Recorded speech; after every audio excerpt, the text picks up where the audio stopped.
Welcome to the Igniting the CEO Within podcast, where we interview successful high-level professionals to discover lessons they've learned throughout their career that can help ignite that CEO within you. I'm Mark McFatridge, and I'll be your host for the next 15 minutes or so.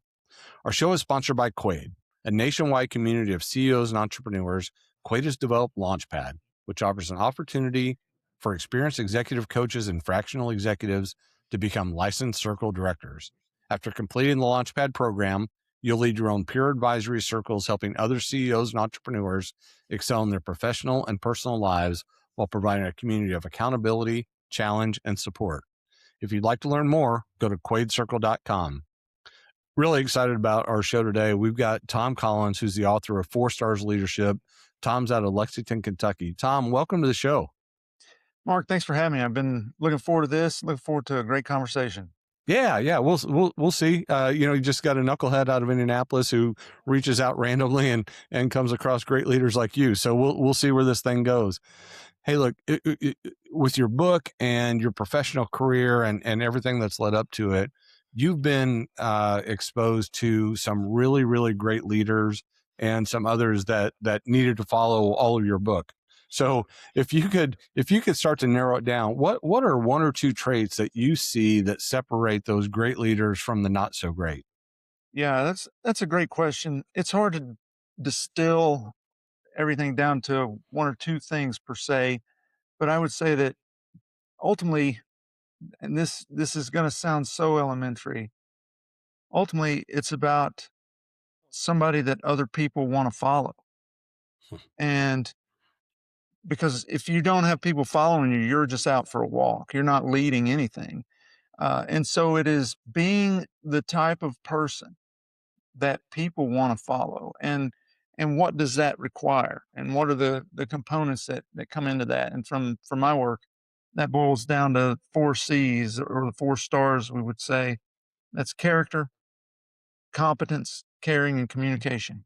And so those are the things that, if you really look at it, and those people who are the highest performing, the highest ranking leaders in our nation's history, it's those things. That's great. So walk us through those 4, right? I mean, that sounds, you said it sounds elementary and it sounds that way, but it's not. We all know that. So walk us through those 4 C's. Sure. Yeah. So in my research of 51 4-star generals and admirals, that's really what came out, that bubbled out of all these interviews that I've done with them. And so if we start character, that's foundational. We don't want to follow people who don't have character. We might be coerced into obedience. We might be bribed and so on, but we do not intrinsically follow people who we know lack character, who are doing the wrong thing. So we want in a leader somebody that we can trust. And all 4 of these really boil down to those things that make us, if you will, or influence us to trust someone. So character is the first of those. And again, that's foundational. And then there's competence. And competence here isn't like, oh, you're mediocre. It's really like mastery when we're talking about this. Somebody that can get the job done. We trust that they actually know what they're doing. Nobody wants to follow an idiot, is the bottom line. Again, Yeah. you might go along with them if they're giving you goodies, if they're giving you a lot of money or some other thing, or if they're coercing you, but you will only follow them as long as you're getting that. And then you'll be done. So that competence really plays into it. In the military, this is, I want somebody who's going to get me home alive, right? Yep. And in my field of medicine, it's, I want somebody who's going to get me out of the hospital alive. Mm-hmm. And you can translate that to a host of domains professionally. Then there's caring, and that may sound surprising coming from these sorts of leaders in the military, but people need to know that you care about them or they won't trust you. Again, it gets back to that thing of trust. And there's caring for people, providing them the training, the salary, so that they can actually have a house and live and, be able to show up day in and day out and do the work. And there's caring about people. And that's Where you from? What's your story? What are you hoping to do? What are you capable of that you may Mhm. not even recognize? Carrying those two components of it. And then the final thing is communication. I could say all sorts of things, but if I'm speaking a different language than our audience, it doesn't matter what I'm saying. I'll be some stranger. I won't be able to connect with them. So communication is that vital fourth and final key to great leadership. We have to be able to speak so that what we're hoping to say is what people actually hear.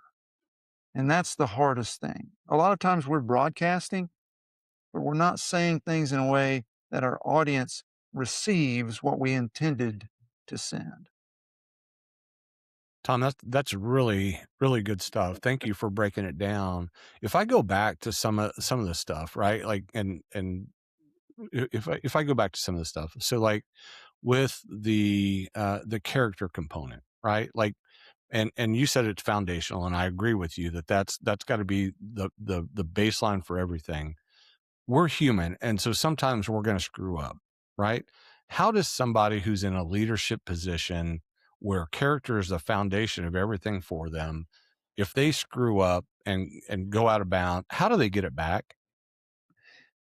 That's pretty straightforward. That's pretty simple. We don't see it in our society right now, Mark, but fundamentally it's owning it. When you screw up, own that stuff. Mhm, Hey, I messed up.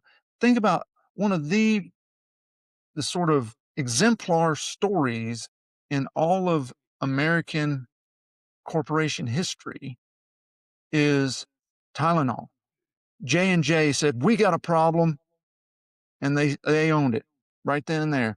They didn't cover it up. If you think about GM and some of the things that they've done, or VW with their EPA stuff and all that, hiding all those things, mhm, the easiest way to get people to not trust you is to try to cover something up, because eventually it will come out. And when it does, you'll be exposed as the fraud that you are, instead of going, hey, just like you said, I'm human. I made a mistake.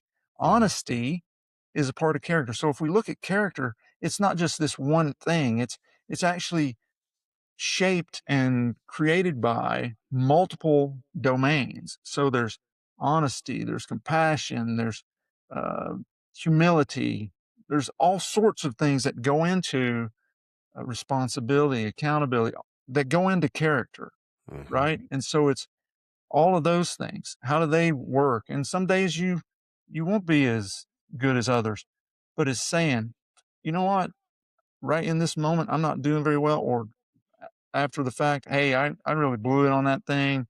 I apologize." It's owning it. And again, right now, I think in our society, we're seeing a lot of people in leadership positions, and I make a very clear distinction between leadership position and leader. Mhm.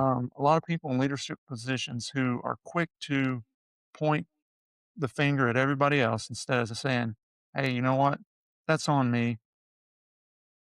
Yeah, so that's absolutely the perfect answer, right? And that full, goes through the other 3 C's that you've listed, right? 'Cause like we said, we're human, we're gonna screw up every once in a while, but owning it, which really brings it back, and you use the word humility. I'm gonna throw out authenticity, right? If you're authentic, if you're have humility, if you're, um genuine in how you go about life, that goes a heck of a long way in leading people. Absolutely. People want to see, I think, in their leader, it's this amalgam of something. I don't want to say greatness in a sense, but I don't want to make it too lofty. Mhm, But at the same time, relatable, right? Like, this person is human. This is something even maybe I can aspire to, as opposed to just being on this pedestal and this person is just beyond uh, being reachable. That authenticity, that humanity of approachability, while yet being masterful in these domains. I think that's what we look for in great leaders, is that, again, it's that amalgam of those things. Yeah, that's really cool. So in your studies of the 4-star generals that you did, um, some of them, well, maybe not when you get to that level, but you know, there's a hierarchy, and you get moved up, throughout that hierarchy in time. uh, outside of the military, right? You can be promoted because you were good in the field, for example. Mhm. But not necessarily, that doesn't necessarily make you a great leader. How does that transfer in the military? Like, can you get from one level to the next level to the next level without, being that great of a leader? Do you earn that over time? What's that look like?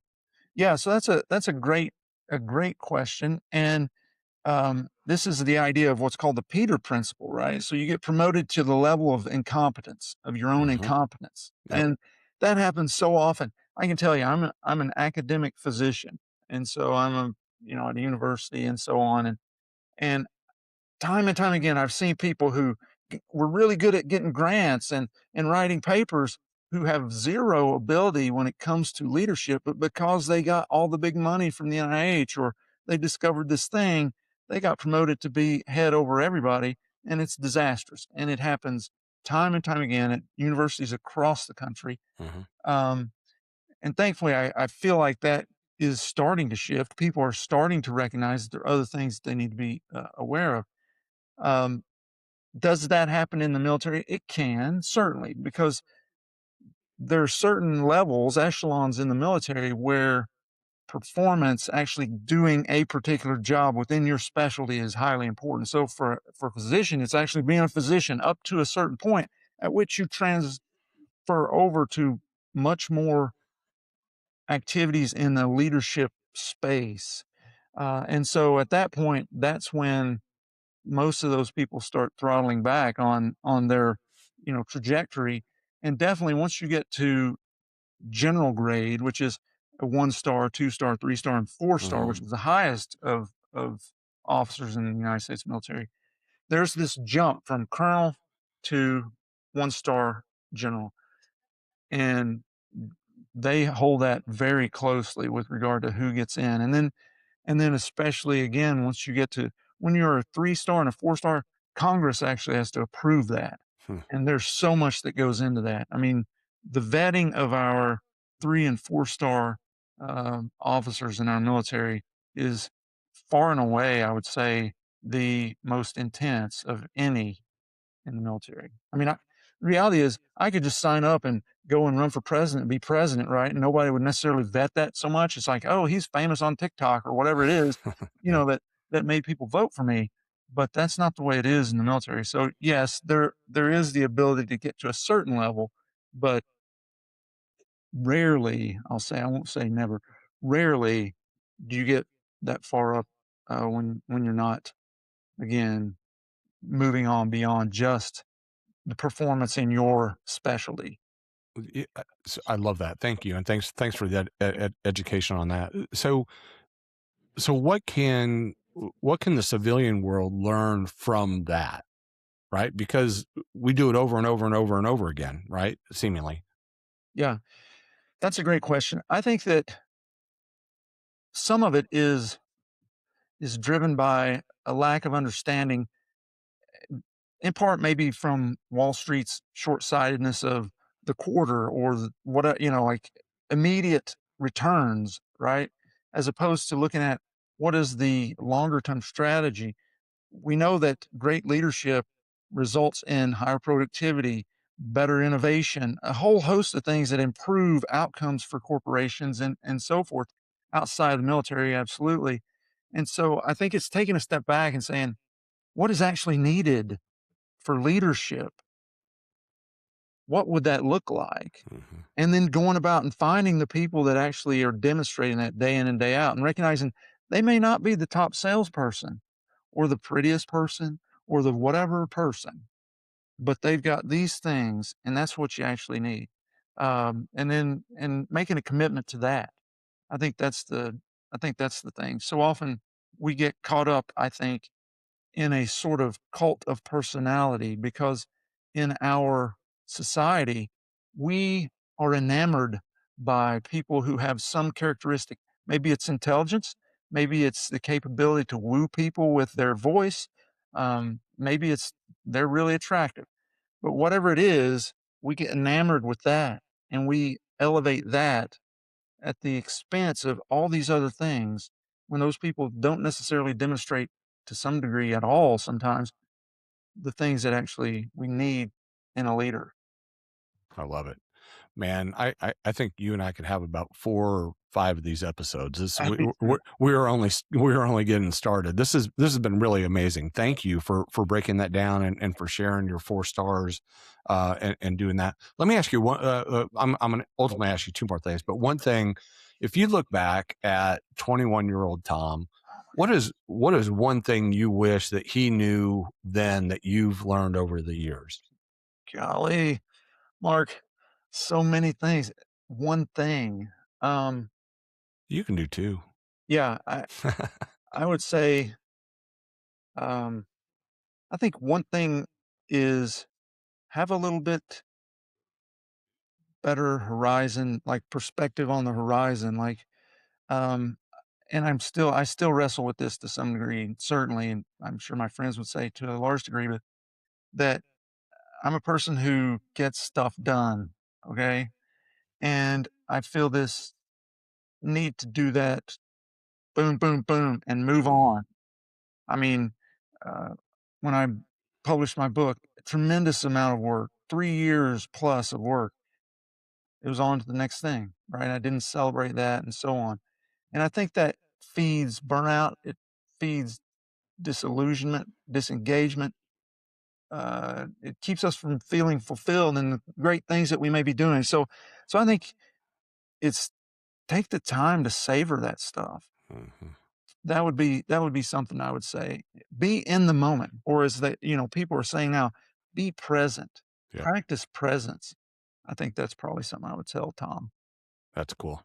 No, I love that. That's so important, and none of us do it, right? I mean, none of us do it. All right, thanks for doing that. With your book, are you doing any consulting? How can people get buy your book? Is there an engagement with you that they can work with? I mean, you've got so much stuff. How can people get a hold of you? What would an engagement look like? All that kind of stuff. Sure, yeah, thanks. Yeah, so the book, The 4 Stars of Leadership, available on all platforms where you get your books, online, Amazon, Barnes& and Noble, Target, Walmart, wherever. It's available there, and we have it in hardback and paperback and Kindle versions, so forth. So if people are interested in that, that's one thing. Have the 4 4-star leaders is an operation that I run where our goal is to help people become great leaders and using scientifically derived principles, okay? Using the principles from my work and that of others to actually say, okay, how do we become better leaders? Not just throw out some foolishness and see what sticks to the wall, but actually what has been demonstrated to work and designing leadership development programs for individuals or for groups or so forth. So we do that and we're on LinkedIn and so forth and have a website, fourstarleaders.com and so forth. The other thing is I have a podcast as well called The Science of Leadership. We put out weekly podcast episodes. Ours is a little longer format. We interview a bunch of people, and basically we go through the what, so what, now what? What are we talking about? Why is that important? We use, and I often, or not often, I always present science. What do the studies show? Why does this work? Why is it important to people? And then how can you do it well? So those are some venues that people could tap into things that we're doing. Incredible. Thank you, Tom. Thank you so much for being a guest here and sharing your insights. I really appreciate you. Sure, Mark. I appreciate the opportunity. It's great to Yes, get to talk sir. about leadership anytime. Yes, sir. Awesome. Thank you. All right, y'all. We did it again. We found another amazing leader and some more insights on how to go about that path to the CEO seat for you. As we wrap up, I want to remind you that Igniting the CEO Within is sponsored by Quade, a nationwide community of CEOs and entrepreneurs. Quade has created Launchpad, which provides an opportunity for experienced executive coaches and fractional execs to become licensed circle directors and significantly impact the lives of CEOs and entrepreneurs. To find out more, visit quadecircle.com. Until next time, keep igniting that CEO within you. I'm Mark McFatridge. Thanks for listening.